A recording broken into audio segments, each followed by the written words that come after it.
It's time for this week's episode of Brandon Sports Talk, featuring in-depth interviews from those who are trending in the world of athletics. And now, here's the host of Brandon Sports Talk, Brandon Pate.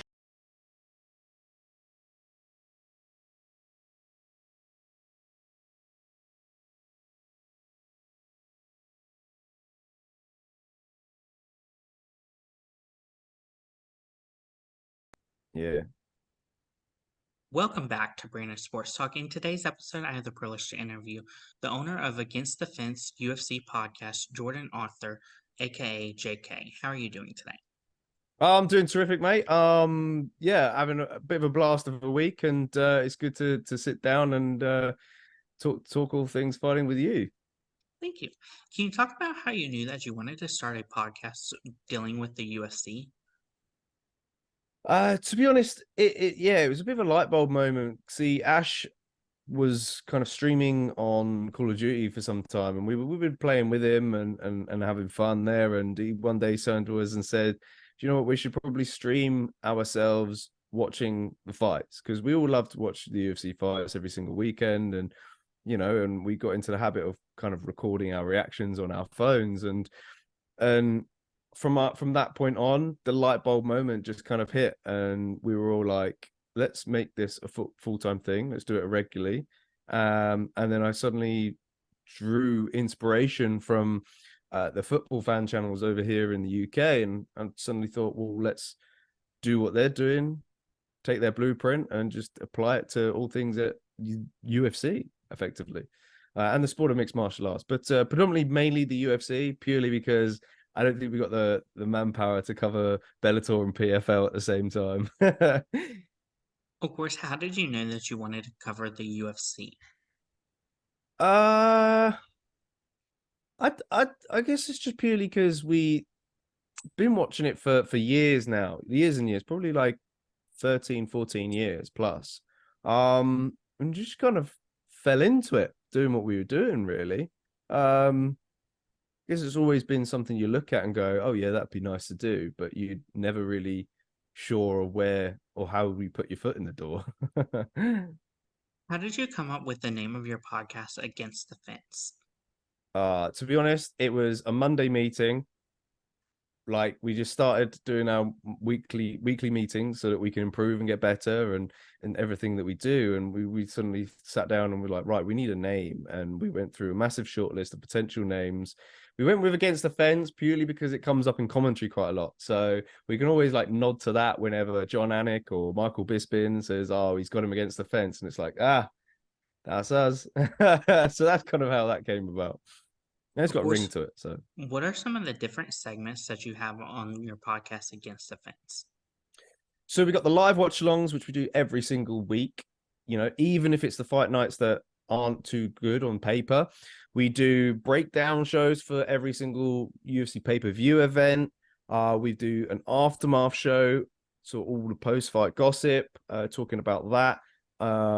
Post pay-per-view, we got the fan Q&As, fighter Q&As, sorry, where we bring fighters on, give fans an opportunity to ask questions to the fighters. We've got fan cams as well, so we'll get a fan into a live stream post pay-per-view event, and we just give them an opportunity, a platform to voice their own opinions on camera and just kind of be seen on our channel, really. And we do all sorts, we put our live reactions out from the watch alongs. So recently, this past UFC London, we did a bit more interviews and in-person stuff. So yeah, that's kind of a bit of a mixture of what we do. What is that experience like doing the aftermath after the fight? I really enjoy it. It gives us an opportunity on Tuesday, once the rankings get updated, for us to start matching up future opponents for the main card fighters. And it's always good to listen to the fans' opinions as well, because that's what we're all about. And they'll tune in to the live show. They'll comment in the chat bar and who they think should be matched up next. And, we just kind of have a bit of a back and forth and a little bit of a mini breakdown for those kind of fights. So, I really enjoy hosting the Aftermath show. It's good to kind of look ahead, and not only that, reflect on some of the interesting things that happen from a pay-per-view. Of course, as a fan and a podcaster, what is that like? Obviously, getting to cover the KOs and the submissions and doing the recap of that. Yeah, I mean it's quite obviously challenging putting a show together and kind of making it interesting for fight fans in a way. Yeah, I like recapping. Yeah, I just want to go easy. What is your favorite KOs and submission that you have seen Well, on the channel or just in general? on the channel and in general? Just in general. Okay, so in general, my favorite knockout I think I've probably ever seen was Edson Barbosa's spinning wheel kick of Terry Etim. On the channel, I think one of my favorites is chalks up between two potential options. It's probably Michael Chandler's knockout against Tony Ferguson, purely because myself and Sai at the time were trying to fix a cable, and we completely missed the knockout, and it was only Ash that was watching it. So Ash was like screaming at us to watch and pay attention to the screen. So there's that one, or it might have been Leon Edwards' knockout of Kamaru Usman. Of course, who is your favorite UFC fighter? Of all time, is GSP. I got a good story about the time I met GSP actually. When I met him, just kind of changed my life for the good, really. You know, it's not every day you get to meet your idols. Currently, at the moment, I like watching the likes of Islam Makhachev, Jack Della Maddalena, Stephen Wonderboy Thompson, and that's just to name a few. You know. Of course, who have been some of the fighters that you have had the privilege of interviewing? Some of my favorites. Frankie Edgar is a big one, former lightweight champion. He's an absolute gent. Sadiq Youssef is always funny. It's good to catch up with him. I love. He's quite close with him now. Is Modestas Bukauskas. Chris Curtis was a fun one as well. Played a really good game with him. Julio Arce was a fun one. We kind of trolled him a little bit, made him laugh. So yeah, they're probably just a few of my favorites, but they're all great. Of course, how do you go about getting some of the fighters like you've have had on? Uh, just pure hustle, messaging really, just messaging. Of course, what was that experience like getting to interview those female fighters versus the male fighters that you've had on? I find female fighters a little bit more difficult to get on, of course. Purely because I just assume that their direct messages are a lot flooded, you know. So, but no, the two that we've had on have been amazing. I've really enjoyed Cheyenne Belismus's Q&A that we've done with her. She loves to talk and we love to talk, so it kind of went hand in hand, and we had some real good fun times with her. I didn't personally do the Tabitha Ricci one, so I can't really comment too much about that. But watching the guys smash it out of the park, they really made her feel welcome to the channel, and yeah, they had a good time with her. But yeah, in terms of a difference, I don't know. There isn't really too much of a difference, really. I don't think. Of course, who would be some of your UFC fighters that you would love to have on your show? Obviously, George St. Pierre for me is going to be up there at the top of the list. Purely, I would dread it though. At the same time, I'd be the most nervous. I'd probably be shaking. So he's got to be one of them. You know, I guess anybody who's be the top of the kind of end of the divisions. I think Michael Chandler would be a fun one. Israel Adesanya, some of the standout names really. I don't maybe Sean O'Malley. I don't know how that one would quite go down. It'd be quite challenging, of course. I would be intrigued to get Sean Strickland on. I know people are going to be sort of frowning at that idea, but I think it would be a good challenge having Strickland on, to be honest. It'd be interesting to kind of deal with him, because I'd imagine he'd try and kind of wind us up with being British. So I kind of would like to welcome that on board one day. Of course, if you ever had the opportunity to, what question would you ask a UFC fighter such as Donald Cerrone, who just recently retired? Oh man, there is so many you could ask that man. I'd obviously want to ask him how he's been able to transcend into acting, because he's doing a lot of acting at the moment. And I'd probably that's really hard, to be honest. I'm not really sure what else he's doing at the moment. Obviously, I'd probably want to find out what his favorite performance of his was in his career, and who potentially gave him the toughest test. I think they're just a few questions I think that probably stand out, be interesting. Of course, with you being in the UK, what UFC fighter that is from the UK would you love to interview? Oh, that I've not interviewed. Hmm. Ooh, probably Tom Aspinall. I mean, look, he's knocking on the door at heavyweight, or even Leon Edwards, to be honest. Any of those kind of names. I think, yeah, it'd be really, really fun. I think Tom Aspinall's a bit of a laugh anyway. I had a bit of a laugh with him when we went to a meet and greet with him back in March. So I think we could do some fun stuff with Tom. We've probably got a good game, come up with a good game for him. With your podcast Against the Fence, do you only cover UFC or do you also cover MMA and Bellator? Yeah, so we only cover UFC purely because it's a lot of time to would need to take up in order to cover Bellator and PFL. Because the kind of our weeks, how they build up, we spend at least 3 nights a week doing homework just on the main card fighters. So we take a lot of notes in.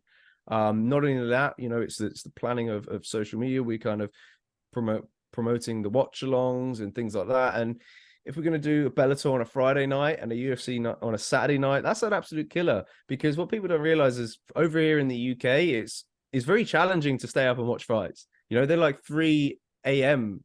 in the morning. So for us to kind of be a little bit more active when we were watching the fights and to be entertaining for people watching us, we take naps beforehand. We will nap before the event, wake up, try and feel a bit more refreshed, and then yeah, be a bit sharp. And I think to do that 2 nights back to back, I think would be a hell of a struggle. Of course, what are some of the things that you've learned so far with doing your podcast that you didn't know Oh, beforehand? oh man.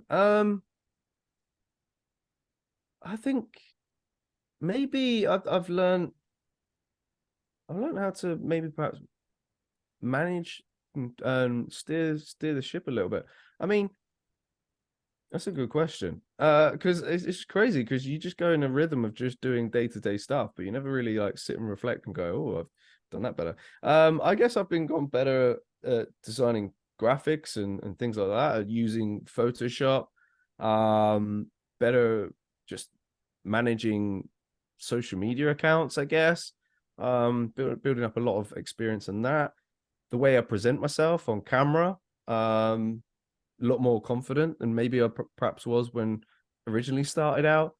Yeah, all kinds of things. I'm always looking to build and grow every single week, and then everything that I do. So, I don't stop.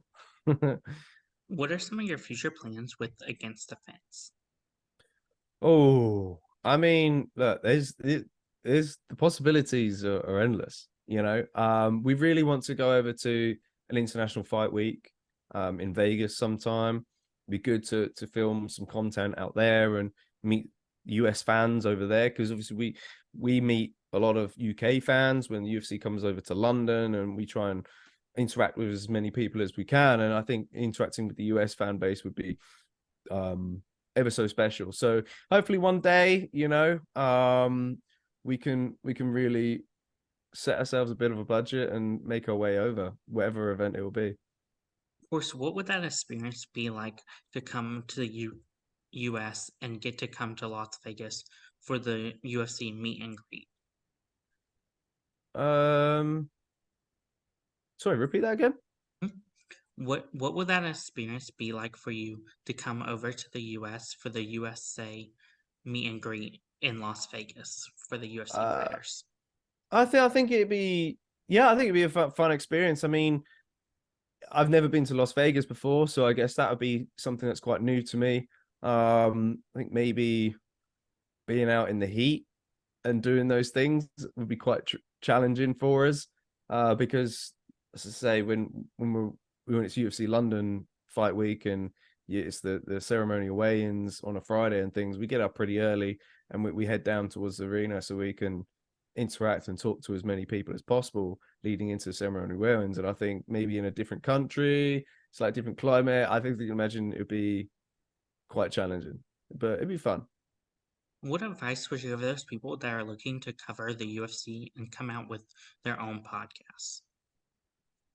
My advice would be to always reflect on the previous things that you've done or you've recorded just then, and always look to try and redefine things.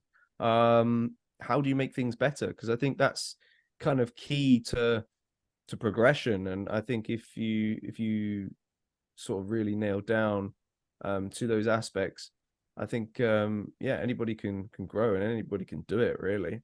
You got to put in the time and the work in order to kind of make those things better, whether it be on a technical level, whether it be on a delivery level. This is so many levels. But yeah, I'd say always look into getting better, but not only that, having patience at the same time. What advice would you give those podcasters out there looking to interview UFC fighters that you have previously interviewed? My advice would be to put together a good message. Let the fighters know why they should come and join you on a podcast. What makes you perhaps different to the rest, but don't put that blatant on obvious. Yeah, just kind of give them values. Let them understand the values that you bring to having a chat with you, and yeah, just be a bit persistent. Don't just message 5 fighters, message 10, 20, 30, 40, 50, so on. So yeah, I think it's that's what my advice would be. That's great advice. Where can my listeners find your podcast at on social media and podcast platforms? So you can find us at Against the Fence on YouTube. On Twitter, it's at Against the Fence, but the E at the end is a 3 because somebody has already got that account. Unfortunately, might have to get some of our fans to maybe report that account so we can get the E back. But that's how you can find us on there. And of course, we got Instagram as well at Against the Fence. You can find us. It's the gold logo that looks like the championship belt. Yeah, hit the subscribe button, join the community. That's all I can say. Thank you again, Jordan Arthur, for your interview, and best of luck in your future with Against the Fence, the UFC podcast. Thanks, Brandon. Good chatting to you, and all the best, and keep up the grind. Thank you. You can find Brandon Sports Talk on Instagram at Brandon Sports Talk, Twitter at Talk_Brandon, and you can find me on YouTube at Brandon Sports Talk. Don't forget to like, comment, and subscribe. Thank you again, Jordan Arthur, for your interview, and best of luck in your future with Against the Fence. Thank you. All the best. You've been watching Brandon Sports Talk. Please feel free to like, share, and subscribe to Brandon Sports Talk on social media and on YouTube.